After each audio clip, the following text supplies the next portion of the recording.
बिस्मिल्लाहिर्रहमानिर्रहीम, अस्सलामु अलैकुम। अली सलमान जी टीवी के तमाम नाज़रीन को जी स्पोर्ट्स के जश्न वर्ल्ड कप में खुश आमदीद कहता है कि जहाँ पे रोज़ाना रात 11:05 पे हम इस महफिल को सजाते हैं, इस जश्न को मनाते हैं आपके लिए और गुफ्तगू करते हैं उस दिन खेले जाने वाले मैचेस के हवाले से और साथ साथ पाकिस्तान क्रिकेट में क्या हैपनिंग हो रही है उन पर भरपूर तबसरा और तज्जिया अपने एनालिस्ट से, अपने एक्सपर्ट के साथ लेकर आपकी खिदमत में हाजिर होते हैं। रोज़ाना जब मैं शो का आगाज़ करता हूँ तो मैं ये कहता हूँ कि मेरे साथ मौजूद हैं आज ये शख्सियत, लेकिन आज पाकिस्तान की स्पोर्ट्स जर्नलिज्म की एक ऐसी कदावर शख्सियत हमारी मेहमान है कि जिनके लिए अगर मैं ये कहूँ कि आज मैं उनके साथ मौजूद हूँ तो शायद गलत नहीं होगा। एक ऐसी कदावर शख्सियत है कि जिन्होंने जब स्पोर्ट्स जर्नलिज्म का आगाज़ किया उस वक्त ख़वातीन स्पोर्ट्स जर्नलिस्ट फील्ड में मौजूद नहीं थी और इतने ज़्यादा एक्सेप्टेंस भी ख़वातीन स्पोर्ट्स जर्नलिस्ट की उस ज़माने में नहीं थी, लेकिन उसके बावजूद उन्होंने मेहनत की, अनथक मेहनत की, तगदो की उन्होंने और उसके बाद ना सिर्फ उन्होंने फील्ड में अपना मुकाम बनाया, अपना नाम बनाया, बल्कि एक ऐसी आइकॉनिक फिगर बन के सामने आई कि जहाँ पे उनको देख के बहुत सारी खातून और ख़वातीन जर्नलिस्ट ने इस शोबे को अपनाया और आज हम देखते हैं कि सबा पाशा जैसी स्पोर्ट्स जर्नलिस्ट भी हैं जो हमारी लाहौर की नुमाइंदा रिपोर्टिंग कर रही हैं और भी दीगर स्पोर्ट्स जर्नलिस्ट हैं कि जो इस फील्ड में अपना नाम और मुकाम पैदा कर रही हैं। हमारे साथ आज मौजूद हैं इंतहाई मशहूर, इंतहाई मारूफ और इंतहाई ज़बरदस्त पर्सनैलिटी और इंतहाई लविंग केयरिंग पर्सनैलिटी मौजूद है हमारे साथ। Alia Rashid Sahiba, ma'am welcome to the show and I am very blessed that you are here. Thank you so much. लेकिन मैं तो एक मामूली सी जर्नलिस्ट हूँ, आपने तो बस आसमान पे बिठा दिया मुझे। मैम आप डिजर्व करती हैं और इनके साथ जो दूसरी शख्सियत मौजूद हैं ये भी एक ऐसे ही शख्सियत हैं, रोज़ाना आप इनको देखते हैं इस तरह। आलिया रशीद साहब ने अपना नाम, अपना मुकाम बनाया इंतहाई कम उम्री में, इंतहाई मेहनत के साथ, ऐसे ही इन्होंने भी किया और पाकिस्तान की यंगेस्ट इंटरनेशनल क्रिकेटर, रोज़ाना आप इनको हमारे साथ देखते हैं और पसंद भी कर रहे हैं। भरपूर तबसरे और तज़िये मेरे साथ मौजूद हैं। Hasan Raza Sahab, Hasan welcome to the show. अस्सलाम वालेकुम, कैसे हैं आप? अल्लाह का शुक्र, ठीक ठाक है। आप कैसे हैं? ठीक ठाक, खैरियत से। मेरी भी खुशनसीबी आज के माशाल्लाह से सीनियर जर्नलिस्ट के साथ आज मैं बैठा हूँ और एक चीज़ आपको बताऊँ कि बड़ा अहम किरदार होता है जर्नलिस्ट का। और जब हमारे दौर में इलेक्ट्रिक मीडिया इतना नहीं था ज़्यादा, तो 90s में जब हम खेले हैं ना 19 अंडर 15, तो स्पोर्ट्स भी ऐसी चीज़ है कि जो कवरेज करती थी, उनका बड़ा वसी तजर्बा रहा, एक्सपीरियंस स्पोर्ट्स जर्नलिज्म में।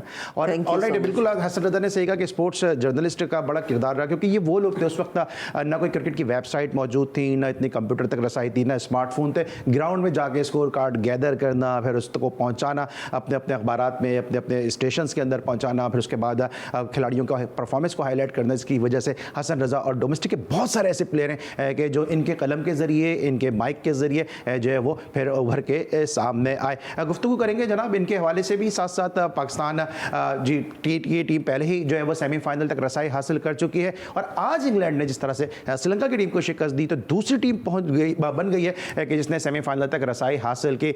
इंग्लैंड और श्रीलंका की टीमों के दरमियान जो मैच खेला गया, इस मैच की समरी पे एक निगाह डालेंगे। हसन रज़ा से गुफ्तगू का आगाज़ करेंगे और हसन से पूछेंगे, हसन ने 163 रन 4 विकेटों के नुकसान पर और जवाब में श्रीलंका महज 137 रन बना सकी और 26 रन से यहाँ पे शिकस्त हुई। किस तरह से इस मैच को एनालाइज करेंगे, क्योंकि जो एक इंपॉर्टेंट चीज़ थी इस मैच में वो ये थी कि इंग्लैंड ने यहाँ पे पहले बैटिंग की थी और जीत गई। जी, पहले बैटिंग की जोस बटलर ने एक्स्ट्राऑर्डिनरी बैटिंग की और वर्ल्ड कप की पहली सेंचुरी T20 फॉर्मेट में अब तक की उन्होंने। अगर ओवरऑल देखा जाए तो एक्सीलेंट प्लेयर हैं और अक्सर हम बातें करते हैं कि शारजा लो बाउंस पे स्पिनर्स पे गोरे कैसे खेलते हैं, फॉरेन कंट्री में अपनी पिचों पे जाते हैं वहाँ कैसे खेलते हैं, मगर यहाँ पर एक एक्स्ट्राऑर्डिनरी बैटिंग नज़र आ रही है कि स्ट्राइक रोटेट कर रहे हैं। 67 बॉल पर उन्होंने 6 छक्के और 6 चौके मारे। जो टॉप ऑर्डर होता है बड़ा इंपॉर्टेंट होता है, वो इंग्लैंड की टीम में नज़र आ रहा है कि टॉप ऑर्डर की जो जिम्मेदारियाँ हैं वो टॉप ऑर्डर बैट्समैन ने संभाली हुई, जिसकी वजह से ये रन हुए हैं 164। आप इतने से दस्त की सयाई में आपको कैसा लगता है इंग्लैंड की टीम ने ऐसा क्या किया है कि इस वक्त इंग्लैंड जो इतना फ्लरिश करती नज़र आ रही है और ऐसा लगता है कि हर प्लेयर उनका वो अंगूठी में नगीने की तरफ फिट है? बिल्कुल ऐसा ही है, तभी तो वो नंबर 1 टीम भी है T20 की। एक्चुअली जो आज इंग्लैंड ने किया है ना अली, मुझे कल एक्सपेक्टेशन मेरी ये थी कि इंडिया ये काम करेगा क्योंकि बैटिंग डेप्थ है उनके और वो इतने अच्छे माने जाते हैं कि बेसिकली तो वो बैटिंग में बहुत ज़्यादा उनका शोहरत है और रोहित शर्मा से मैं एक्सपेक्ट कर रही थी कि वो कोई स्पेशल इनिंग्स खेलेंगे। तो मुझे जो आज इंग्लैंड ने ये रिवायत को तोड़ा है कि हारने के बावजूद टॉस के पहले बैटिंग करके मैच जीता है, कल इंडिया भी ये कर सकता था अगर 1-2 पार्टनरशिप लग जाती। असल चीज़ जो है वो मेरा ख्याल है फेयरलेस, जिसके ऊपर हमारे यहाँ बहुत ज़्यादा जोर दिया जा रहा है ना इन्वर्टेड कॉमास में, वो एक्चुअली फेयरलेस क्रिकेट है। क्योंकि आप देखिए उनकी जो एक्स्ट्रा ऑर्डिनरी एग्रेसिव इब्तदाई पार्टनरशिप्स होती हैं, जेसन रॉय की और बटलर ने जिस तरह आज 100 किया, तो उससे ज़्यादा मुझे जो बात अच्छी लग रही थी वो ये कि अगर उन्होंने 124 भी चेज़ करना है ना तो वो 8 की एवरेज से ही कर रहे हैं। वो अपना स्टाइल नहीं छोड़ रहे, यू नो, ये नहीं उन्होंने कहा भी 120 बॉलें हैं तो हम 124-25 रन कर लें और आराम से खेल लें, नहीं, तो वो जो मेथड है उसको अप्रिशिएट करना रन रेट भी असल में जो पॉइंट अब होता है, पॉइंट्स जब नेचुरली उससे फर्क पड़ता है, फिर होता है जैसे अफगानिस्तान का जो है नेट रन रेट। जो स्पिनर्स हैं वो भी बड़ा अच्छा परफॉर्म कर रहे हैं और जो कंडीशंस हैं उसको इंग्लैंड की टीम ने बड़े अच्छे तरीके से जो वो रीड किया हुआ है। ये एक असल में अभी थोड़ी देर पहले ही इयन बिशप ने एक बहुत खूबसूरत ट्वीट की, मैंने उसको रीट्वीट किया है, जिसमें उन्होंने कहा कि इन कंडीशंस में अगर आप अच्छे बड़ी इनिंग्स खेलने वाले बैट्समैन हैं तो उन्होंने बड़ा लफ्ज़ अच्छा इस्तेमाल किया कि पावर हिटर वो एंकर है, पावर हिटर वो एंकर है जो यहाँ पे ले के कंडीशन के हिसाब से बड़ी इनिंग्स खेल सकता है, जो जिसको मिस कर रहे हैं बहुत सारी टीमें हमारी। हम समझ रहे हैं हमारी कामयाबी ये है कि हमारे रिजवान और बाबर बिल्कुल उसी अंदाज में खेलते हैं और टाइम लेके खेल रहे हैं, टाइम लेके आराम से हिसाब से खेल रहे हैं, उसके हिसाब से खेल रहे हैं और उनको अंदाजा है कि कंडीशंस ऐसी हैं तो वो अपना वी में शॉट्स खेलते हैं, कंफर्टेबल होते हैं, उसके बाद वो अपने छक्के चौके लगाते हैं। अच्छा सर, जिसने मैडम ने कहा, आपको लगता है कि अक्सर क्रिकेट पंडित ये बात करते हैं, क्रिकेट एक्सपर्ट ये बात कर रहे हैं कि आप यहाँ पे अगर बड़े हिट्स ऊपर खेलेंगे, ऑफ पिच खेलेंगे तो आप वहाँ पे फंस जाएंगे, ग्राउंडेड शॉट खेलेंगे, कारपेटेड स्ट्रोक खेलेंगे तो फिर आपका एडवांटेज हो जाएगा। एडवांटेज हो जाएगा बिल्कुल। और देखें जिस तरह से आसिफ अली ने खेला है, पूरी बॉडी लेके आए, with in of side off stump पे लेके आके उसके बाद टारगेट किया है उन्होंने, जबकि अफगान बॉलर उसको कोशिश कर रहे थे कि ऑफ स्टंप पे खिलाएंगे। Middle of the bat low bounces, जो लो पिचेस होती हैं वहाँ पर आपको पूरी बॉडी लेके जानी पड़ती है बॉल पे, उसके बाद प्रॉपर हिट होता है। अगर दुबई की आप बाउंड्री देखें तो 91 मीटर की बाउंड्री है और जिस तरह से 4 छक्के लगाए हैं, एक्स्ट्राऑर्डिनरी लगाए। शारजा के बनस्बत छोटी बाउंड्री है, मिस हिट भी हुई है बहुत सारे बैट्समैन हमने देखी, जिस तरह श्रीलंका का मैच हो रहा था, सारे क्रॉस खेल रहे थे अगेंस्ट द स्पिन, जो भी खेल रहे हैं बैट्समैन यहाँ पर टॉप एज लग रहा है और आउट हो रहे हैं। कल इंडिया को देखे ना, वो यही तो कर रहे हैं, वो यही कर रहे हैं कि अगेंस्ट द स्पिन जा रहे हैं, बेसिक्स पे खेलेंगे तो फिर एडवांटेज होगा। ऑलराइट, हमारे पास पॉइंट्स टेबल भी जो है इस ग्रुप का वो रेडी है, उस पर जरा एक नजर डालते हैं और दोनों क्रिकेट एनालिस्ट से अपने जानते हैं इस पॉइंट्स टेबल को देखते हुए। इंग्लैंड इस वक्त टॉप कर रही है, साउथ अफ्रीका यहाँ पे दूसरे नंबर पे, ऑस्ट्रेलिया, श्रीलंका, वेस्ट इंडीज और फिर बांग्लादेश है जो है वो आखिरी नंबर पे मौजूद है। और जिस तरह से 137 रन पे आउट हो गई आज, तो थोड़ा रन रेट भी जो है वो नीचे गिरा। पॉइंट्स टेबल अगर हम स्क्रीन पे रखें और आपसे अगर मैं पूछूं तो इस वक्त इंग्लैंड जो है वो यकीनन टॉप करेगी, पाकिस्तान अपने ग्रुप से इस वक्त फिलहाल टॉप पर मौजूद है। पाकिस्तान का फिर सेमीफाइनल आपको यहाँ पे किससे होता नजर आ रहा है? साउथ अफ्रीका की टीम को भी आपने एनालाइज किया होगा, साथ साथ आप ऑस्ट्रेलिया की टीम को भी देख रहे हैं, श्रीलंका के क्या आपको चांसेस नजर आ रहे हैं? तो पाकिस्तान के लिए आइडियल और सूटेबल टीम कौन सी होगी जिसको सेमीफाइनल में फेस कर सके? देखिए, पाकिस्तान के लिए तो कोई भी टीम सामने आए, वो ऑस्ट्रेलिया हो या साउथ अफ्रीका हो, वो बराबर है। असल बात यह है कि वो क्या खेल रहे हैं उसको छोड़ दें, हमने क्या खेलना है वो इम्पॉर्टेंट है। हमारी जो गेम अवेयरनेस है, हमें ये पता होना चाहिए कि कंडीशंस के हिसाब से हमने कैसे बैटिंग करनी है। क्या अब जैसे आसिफ अली की बात हो रही थी, ठीक है, मैच जो उन्होंने जितवाया, अब हम वहाँ फंस गए थे। बिल्कुल, रन रेट बहुत इंपॉर्टेंट है, हमेशा हमारा टारगेट है, आप बताएं कि चेस में हमारा टारगेट अच्छा नहीं है, पास में क्रिकेट की देखें और अगर वो वहाँ वो छक्के नहीं लगते तो वो बहुत हमारे लिए मुश्किल हो सकती थी। तो थोड़ा सा हमें जो मिडिल ओवर्स में ये इस चीज़ को देखना होगा। हमारी शायद गुड लक ये हो गई है कि ऑस्ट्रेलिया जो है वो कोई बहुत अच्छी फॉर्म में नज़र नहीं आ रही अभी। खैर वार्नर भी अच्छी इनिंग्स खेल गए हैं, फिंच भी खेल रहे हैं, उन्होंने भी ऊपर नीचे चेंजेस, टॉप ऑर्डर, अपना बैटिंग ऑर्डर चेंज किया, जिससे वो नजर आ रहा है कि वो भी काफी परेशान और वो कंफ्यूज है। मैक्सवेल भी जल्दी आउट हो गए, हालांकि वो अच्छा खेलते हैं। मैक्सवेल उम्मीद करते हैं कि अच्छी फॉर्म में आ जाएंगे, क्योंकि वो आईपीएल में भी कुछ ज्यादा उनके रन सामने नहीं आए। गुफ्तगू का सिलसिला जारी है, लेकिन आपको मालूम है कि हम ब्रेक में एंजॉय करते हैं लेस का हॉट वेवी फ्लेवर। अब इस पर लेकिन छोटा सा ब्रेक, और ब्रेक में आज इफ़ी भाई का जो काम है हसन रजा ने संभाल लिया है। और आपको मालूम है कि हसन रजा यंगेस्ट क्रिकेटर है, तो छोटे बच्चों की शरारतें माफ कर दी जाती हैं। हम एंजॉय करेंगे लेस का हॉट वेवी फ्लेवर ब्रेक में, और उसके बाद मिलते हैं आपसे एक छोटे से ब्रेक के बाद।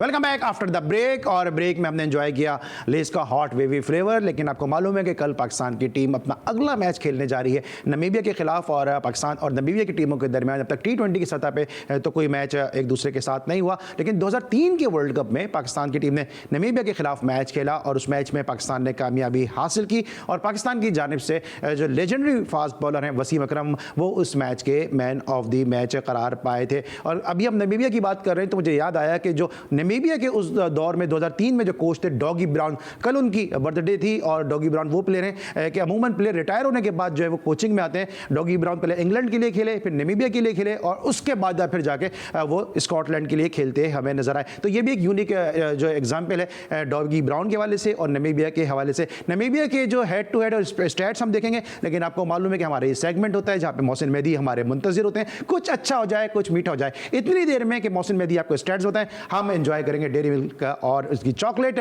कुछ अच्छा हो जाए कुछ मीठा हो जाए। जी अली सलमान, बहुत शुक्रिया। और जिस तरह आपने बताया कि ये सेगमेंट हमारा डेयरी मिल्क से मंसूब है, तो इस सेगमेंट में कुछ अच्छा हो जाए कुछ मीठा हो जाए। और बात करें अगर पाकिस्तान की, तो भारत, न्यूजीलैंड और अफगानिस्तान से तो पाकिस्तान ने मैच खेल चुकी। अब पाकिस्तान नमीबिया के खिलाफ मैदान में उतरेगी। वही नमीबिया जिसके अगर ओवरऑल स्टैट्स देखा जाए तो 27 बार 2019 से 2021 तक वो मैदान में उतरे और काफ़ी अच्छा उनका रेशो है यूएई की सरजमीन पर अगर बात करें। और स्टैट्स भी आप देख सकते हैं कि 17 मैचेस उन्होंने खेले, यहाँ भी उनका रेशो बड़ा ज़बरदस्त है। वर्ल्ड कप में 5 बार मैदान में उतरे, वहाँ भी इनका ट्रैक रिकॉर्ड अगर देखा जाए तो अच्छा है, बुरा नहीं है अगर देखा जाए तो। और फिर अगर पाकिस्तान से अब इनको खेलना है तो पाकिस्तान और नमीबिया 2003 में वर्ल्ड कप में आमने सामने आए थे और उस मैच में वसीम अकरम, शुएब अख्तर की बॉलिंग सबको याद है। उस मैच में पाकिस्तान के मौजूदा हेड कोच सकलैन मुश्ताक भी जो है टीम के हमरा थे। और अब पाकिस्तान और नमीबिया आमने सामने होंगे। उस मैच में पाकिस्तान ने 171 रन के मार्जिन से नमीबिया को हराया था, लेकिन अब जब मैदान में उतरेंगे तो पाकिस्तान को वो 171 रन की फतह याद होगी और नमीबिया को वो शिकस्त याद होगी। जी Ali Salman, thank you so much Mohsin Mehdi. और इतना ज़बरदस्त अच्छा हो जाए मीठा हो जाए सेगमेंट आपने किया कि आपने सारी मेमोरीज हमारी रिकॉल कर दी और जो परफॉर्मेंसेस थी वो भी आपने बता दी। तो बहुत सारे ऐसे प्लेयर है कि जो माजी में उस मैच का हिस्सा रहे पाकिस्तान की जानिब से, लेकिन कल जो मैच है खेला जाने वाला है उसमें एक बहुत ज़बरदस्त एलिमेंट है और वो ये एलिमेंट है कि कल ऐसा लगेगा कि पाकिस्तान और नमीबिया की टीमों की तो एक साथ उतरेंगी मैदान में, लेकिन साथ साथ ऐसा लगेगा कि लाहौर कलंदर का कोई प्रैक्टिस सेशन है, क्योंकि पाकिस्तान की टीम में भी कई ऐसे प्लेयर हैं जो लाहौर कलंदर से खेलते हैं और नमीबिया की टीम में डेविड वीजे जैसा प्लेयर मौजूद है कि जिनकी क्रिकेट तकरीबन जो है वो छोड़ चुके थे अपनी क्रिकेट और उसके बाद फिर लाहौर कलंदर के स्क्वाड में शामिल हुए और फिर सबने देखा कि डेविड वीजे ने क्या ज़बरदस्त और ऑलराउंड परफॉर्मेंस का मुजाहरा किया। और जब लाहौर कलंदर की बात हो रही है तो आलिया रशीद साहब से बेहतर कोई हो नहीं सकता इस पर रोशनी डालने के लिए। लाहौर कलंदर के जो प्लेयर्स हैं उनकी परफॉर्मेंस कुछ हमें अजीब और अलग ही नजर आ रही है। अगर आप शाहीन की बात करें, फखर की बात करें और सबसे बढ़ के हारिस रऊफ ने जो परफॉर्मेंस दी है अमेजिंग। हारिस रऊफ को तो खास तौर पे उसका क्रेडिट तो बहुत ज्यादा जाता है लाहौर कलंदर को कि टेप बॉल और ये वो क्रेडिट है जिसमें बहुत सारे लोगों की नौकरियां भी चली गई हैं अगर आप नहीं भी देंगे तो। जी जी बिल्कुल। और हारिस रऊफ ने बहुत मेहनत की, लेकिन उनको पिक करना उस वक्त, और अली नाजरीन के लिए हम अपनी उसकी स्टोरी भी मैं ज़रूर बताना चाहूँगी कि हारिस रऊफ की ज़ुबानी कि वो पिंडी में उनको चांस नहीं मिला जब यहाँ पे प्लेयर्स डेवलपमेंट प्रोग्राम था और वो टेस्ट ले रहे थे, सबके ऑडिशन हो रहे थे।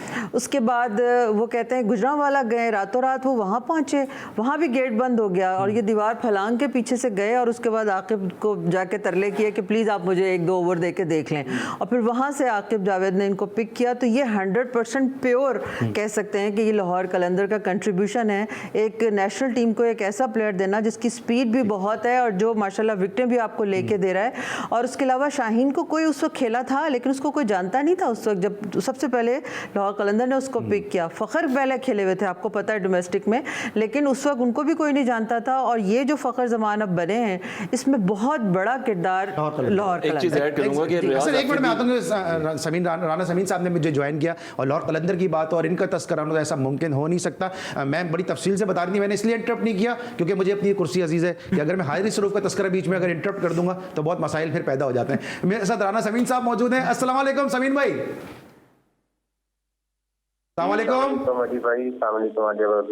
जरा स्टूडियो में आवाज प्लीज इनकी जरा लाउड कर दीजिएगा। समीन भाई सबसे पहले आपको खुशामदीद कहेंगे इस जश्न वर्ल्ड कप में। मेरे साथ मैम आलिया रशीद मौजूद हैं, हसन रजा मौजूद हैं। हम बात कर रहे हैं पाकिस्तान और नमीबिया के मैच के हवाले से और साथ साथ जब पाकिस्तान नमीबिया का मैच हो तो लाहौर कलंदर के प्लेयर जो हैं वो डेविड वीजे नमीबिया से खेल रहे हैं, पाकिस्तान से इस तरह बात कर रहे हैं फखर जमान है, हारिस रऊफ हैं, शाहीन आफरीदी हैं। तो किस तरह आप इस मैच को देख रहे हैं, क्योंकि आप लोगों से बढ़ के, आपकी फैमिली से बढ़ के कोई इतना प्राउड फील कर नहीं सकता। सबसे पहले तो अस्सलामुअलैकुम अली भाई, हसन को अस्सलामुअलैकुम और आगे वादी को अस्सलामुअलैकुम। जी बहुत ज्यादा, मतलब इससे ज्यादा खुशी की बात तो कोई नहीं हो सकती कि जो हारिस रऊफ है वो उन्होंने मैन ऑफ द मैच दिया, पाकिस्तान को मैच जिताने में अपना अहम किरदार अदा किया और लाहौर कलंदर की तरफ से वो खेलते हैं, लाहौर कलंदर की ही प्रोडक्ट है। तो मेरे ख्याल में तो हमारे लिए ये जो 6 सालों की जर्नी थी और 6 सालों की जो स्ट्रगल थी उसका जो हमें फल मिला है वो हारिस रऊफ की शक्ल में मिला है। ठीक है। अच्छा समीर भाई बताएं, इस तरह हारिस रऊफ बॉलिंग कर रहे हैं, ये वही हारिस रऊफ हैं कि जब आपके पास खेलते थे परफॉर्मेंस देते थे, बिग बैश जाके खेलते थे परफॉर्मेंस देते थे, लेकिन बीच में हमने देखा कि कुछ अरसे के लिए ये ऑफ कलर नजर आए, लेकिन अब दोबारा फिर उसी फॉर्म में उसी रिदम में नजर आ रहे हैं। इनका मसला क्या था, या मसला इनमें था या इनको खिलाने वालों में मसला था? देखिए मसला तो बेसिकली जब कोई भी यंगस्टर जो है वो इंटरनेशनल लेवल पे जाते हैं तो स्ट्रगल तो होती है, बहुत सारा लर्निंग आपको करना पड़ता है और थोड़ा सा हारिस को ये अंदाजा था इस बात का। और ये T20 जो नेशनल कप हुआ इससे पहले हारिस हमारे हाई परफॉर्मेंस सेंटर में आए थे और 10 दिन उन्होंने आकिब भाई के साथ कंटिन्यूसली प्रैक्टिस की थी और वो आकिब भाई उनको यही बातें समझा रहे थे कि जो उनकी स्ट्रेंथ है वो उसके ऊपर उनको ताकीद कर रहे थे कि उसी के ऊपर रहे। मेरा ख्याल में बीच में शायद हारिस जो थे वो अपनी स्ट्रेंथ को छोड़ के दूसरी चीजों के ऊपर ज्यादा फोकस कर रहे थे। हारिस की हमेशा से स्ट्रेंथ जो थी वो डेथ ओवर की बॉलिंग है, उनकी यॉर्कर्स है, उनकी स्लोअर बॉल्स हैं, बिग बैश में भी नहीं थी कामयाबी मिली, लेकिन थोड़ा सा वो लर्निंग प्रोसेस उनका जो था वो पाकिस्तान टीम में जाके मेरा ख्याल में इनहैंस हुआ, जिसकी वजह से उनको अडॉप्ट करने में मुश्किलात पेश आई। लेकिन उनकी जो स्ट्रेंथ है अब उस पर वो वापस आए हैं और आप सबने देखा है कि कितना बेहतरीन वो परफॉर्म कर रहे हैं। ठीक है।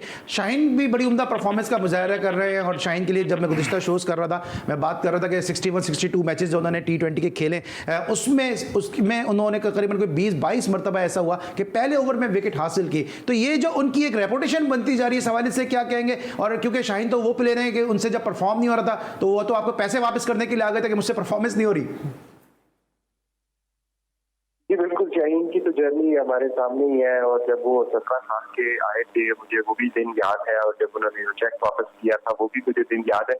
तो ये हमारे लिए सबके लिए बड़ी प्राउड मोमेंट है क्योंकि जो बच्चे आपके हाथों में आए हों और वो फिर माशाल्लाह इतने बड़े स्टार बने, इससे बड़ी खुशी की बात नहीं हो सकती। शाहीन की जो सबसे अच्छी बात है ना वो शाहीन की मैच्योरिटी है। अगर आप देखें, क्योंकि मैं ड्रेसिंग रूम में होता हूँ और मैंने पूरे पिछले 6 साल में पूरी जर्नी शाहीन की ऑलमोस्ट देखी है, मैंने उनसे ज्यादा इस एज में मैच्योर बच्चा जो है वो नहीं देखा, क्योंकि उनकी मेंटल मैच्योरिटी और मेंटल टफनेस इतनी ज्यादा है।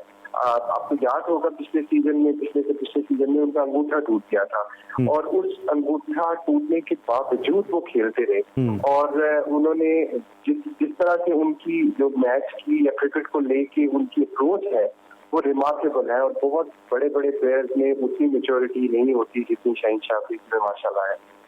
ठीक है। हसन भी कोई बात करना चाह रहे हैं आपसे? जी हसन। जी बिल्कुल, आप लोगों ने मेहनत की होगी, मगर उसका मैं एक राज आपको बताऊं कि शायद उसका राज एक ये भी हो सकता है कि जो रियाज अफरीदी हैं वो हमारे दौर में हमारे साथ 8 टूर्स भी किए पाकिस्तान के और उसके बाद फिर वो डोमेस्टिक में भी बहुत परफॉर्मर रहे। तो शायद उनको ये क्रिकेट का स्ट्रक्चर पता था कि किस तरह से मेहनत करनी है, शायद उनकी मोटिवेशन भी उनके साथ है बहुत ज़्यादा, जिसकी वजह से वो इम्प्रूव कर गए जल्दी। डेफिनेटली बिल्कुल सही कह रहे हैं हसन आप, क्योंकि ऑब्वियसली शाहीन की तो पहली कोचिंग थी वो तो घर से रियाज कोई नहीं की और बहुत क्रेडिट उनको जाता है कि जिस तरह से शाहीन को उन्होंने ब्रॉट अप किया, बल्कि शाहीन की पूरी फैमिली को क्रेडिट जाता है क्योंकि इतने ज्यादा मैच्योरिटी के साथ एक बच्चे का अपने आप को कैरी करना और फिर उसका पाकिस्तान का लीडिंग बॉलर बनना और उसके बावजूद आप देखें कि वो जितनी मैच्योरिटी के साथ आप अपने आप को न सिर्फ कैरी करते हैं, परफॉर्मेंस देते हैं और इतने बड़े सुपरस्टार हैं, इतनी सारी उनकी फुहात अभी इतनी छोटी एज में अल्लाह ने उनको इतनी इज्जत दी है, लेकिन बड़े लेवल हेडेड हैं और उनको बिल्कुल भी कहीं से भी ऐसा नहीं कि उनमें कोई मगरूर या प्राउड वाली चीज हो, बड़े डाउन टू अर्थ है। तो उसका डेफिनेटली क्रेडिट जो है वो उनकी फैमिली को और उनके सारे खानदान को जाता है। ठीक है।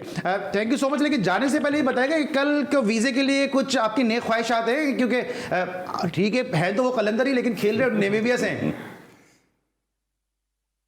जी डेविड से भी मेरी बात हुई थी और शाहीन और हारिस से भी बात हुई है, तो मैंने तो शाहीन को यही कहा था कि यार डेविड को जरा स्पॉन्सर ना मारना क्योंकि PSL में हमें उसकी जरूरत होगी। तो इंशाल्लाह वो पाकिस्तान जीतेगा कल का मैच। और डेविड वीजा भी कह रहे थे कि शाहीन और हारिस को कहना कि मुझसे जरा हाथ हल्का ही रखें। ठीक है, थैंक यू सो मच जमीन भाई, आप हमारे साथ मौजूद थे। लाहौर कलंदर के हवाले से पाकिस्तान में जो कंट्रीब्यूशन है लाहौर कलंदर का, यकीनन वो किसी से ढकी छुपी बात नहीं, और वो फ्रेंचाइज है कि जो टाइटल तो नहीं जीत सकी है लेकिन लोगों के दिल इसने ज़रूर जीते हुए, और जब जब लाहौर कलंदर खेलती है तो लोगों के दिल जो है वो लाहौर कलंदर और उसकी मैनेजमेंट के साथ धड़कते हैं। अभी हम बात करते हैं नमीबिया के हवाले से। हसन, कुछ आपको लोग ये बातें कर रहे हैं कि नमीबिया की टीम में के खिलाफ जो मैच है उसमें कुछ चेंजेस होनी चाहिए। आपको ऐसा लगता है कि पाकिस्तान चेंजेस की तरफ जाएगा, या आपको लगता है कि विनिंग जो कॉम्बिनेशन उसको चेंज नहीं होगा? नहीं, बिल्कुल विनिंग कॉम्बिनेशन को लेकर चलना चाहिए, और ये वर्ल्ड कप के मैचेस चल रहे हैं, ये मेरा ख्याल है कोई लीग के मैचेस नहीं चल रहे। और जो प्लेयर को कॉन्फिडेंट मिला हुआ लेवल है वही लेवल रहना चाहिए। तो अल्लाह ना करे कि खैर आयरलैंड से कभी हारे थे हम वर्ल्ड कप में, या छोटी टीमों से हारे थे, वो चीज़ें देखने में ना आए इस दफ़ा। जिस तरह से बॉडी लैंग्वेज नज़र आ रही है, जिस तरह से सकलैन भाई कॉन्फिडेंट दे रहे हैं प्लेयरों को, फिर मैच के बाद स्पीच हो रही है ड्रेसिंग रूम में, बाबर आजम जो है छोटे कप्तान है पाकिस्तान की, इतनी सक्सेस मिल रही है उनको, तो डेफिनेटली कोई चांस लेना नहीं चाहिए, वही मोटिवेशन से जाएँ और प्लेयरों को जो है एक जेल करके रखें, क्योंकि क्रिकेट वर्ल्ड कप के मैचेस हो रही हैं, इसमें कॉम्बिनेशन जितना स्ट्रॉन्ग होता रहेगा आगे फ्यूचर में पाकिस्तान के इंप्रूवमेंट होगी। ठीक है, आपको क्या लगता है कि लोग हफीज़ की बातें कर रहे हैं, वो भी कलंदर ही हैं, लोग हफीज़ के लिए कहते हैं कि जी हफीज़ की फॉर्म नहीं है, हफीज़ को कल थोड़ा सा रेस्ट दे दें। साथ साथ फिर हसन अली के लिए भी कहते हैं, हसन अली ने अभी तक 3 मैचेस में 100 से ज़्यादा रन दे दिए 12 ओवर्स में, हसन अली को रेस्ट दे दें। लगता है कि आपको रेस्ट दे के वसीम जूनियर को या फिर हैदर अली को खिलाया जा सकता है? देखिए, अगर चेंजेस करनी भी हो ना, मुझसे अगर आप पूछें ऑनेस्टली, तो वो ये है कि इन दोनों को ड्रॉप नहीं करें। आप शाहीन को रेस्ट दे दें। अच्छा, आप उन प्लेयर्स को रेस्ट दें अगर आपने देना है। अव्वल तो आप देंगे नहीं, ज़रूरत भी नहीं है, जैसे बहुत अच्छा आपने एक्सप्लेन किया कि एक विनिंग कॉम्बिनेशन है तो आप उसको देंगे, लेकिन अगर आपने देना है तो उन दोनों को तो कॉन्फिडेंस गेन करने की ज़रूरत है, क्योंकि ये जहन में रखें कि वो दोनों जो हैं वो हमें मैचेस जितवाने वालों में से हैं। किसी भी दिन हसन अली वापस आ सकते हैं और किसी भी दिन हफीज़ कोई ऐसी इनिंग्स खेल सकते हैं, तो उनको मेंटली उनको रिलैक्स करने की ज़रूरत है। तो मुझे नहीं लगता कि कोई चेंजेस होंगी, और इंशाल्लाह पाकिस्तान जो है वो आराम से जीत जाएगा।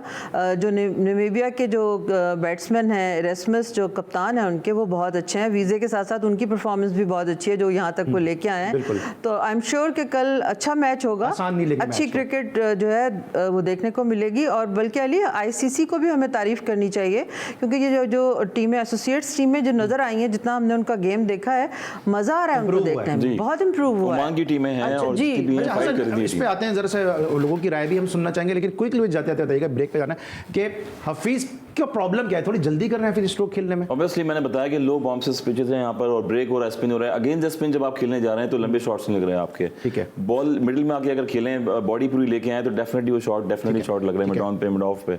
ठीक है, यूएई में ब्रेक हो रहा है और यहाँ पे भी ब्रेक का वक्त हो गया है। इस वक्त लेकिन एक ब्रेक, और जब ब्रेक के बाद वापस आएंगे तो आपने हमारे दोनों क्रिकेट एक्सपर्ट की राय सुनी कि कल चेंजेस होनी चाहिए नहीं होनी चाहिए, क्योंकि मिनूज से पाकिस्तान का मैच है। आपको आवाम की राय भी सुनाएंगे, साथ साथ ब्रेक में हम एंजॉय करेंगे लेस का hot wavy flavour, extremely hot, extremely chill. मिलते एक छोटे से ब्रेक के बाद।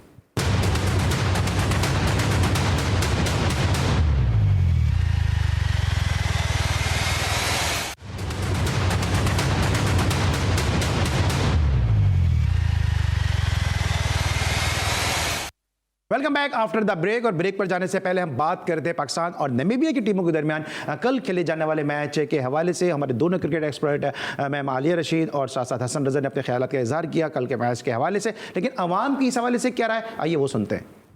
ये 2 मैच जो हैं ये इतने बड़े मैच नहीं हैं, और पाकिस्तान ऑलरेडी तकरीबन क्वालिफाई कर चुका है सेमीफाइनल के लिए, इसलिए अब हैदर अली और ये जो शाहनवाज दानी है उन्हें खिलाना चाहिए अगले 2 मैच। हफीज़ और मलिक को थोड़ी रेस्ट देनी चाहिए, ठीक है। इसकी वजह से क्या है, वो आगे जो मैच है सेमीफाइनल और फाइनल में उनको प्ले करना चाहिए। ये मैच हमारे लिए इतना इम्पोर्टेंट नहीं है, तो उनको चाहिए, उनको चांस दें, ठीक है। उनको ये नेशनल लेवल पे वर्ल्ड कप है, जैसे कि उस प्लेटफॉर्म पे खिला के इनको चेक करें कि कैसा परफॉर्म कर रहे हैं। मोहम्मद हफीज़ जो है 2 मैच में कुछ नहीं कामयाब नहीं हुआ है, बल्कि उसको इसलिए खिला रहे क्योंकि उसके 2 ओवर वो निकालता है, क्योंकि हफीज़ को बिठाना चाहिए, इधर अली को लाना चाहिए, इमाद हुसैन को बिठाना चाहिए, क्योंकि उस्मान कादर मुल्तान सुल्तान की तरफ से PSL में भी अच्छा खेल रहा था, उसने अच्छा मुल्तान को भी फाइनल जितवाया।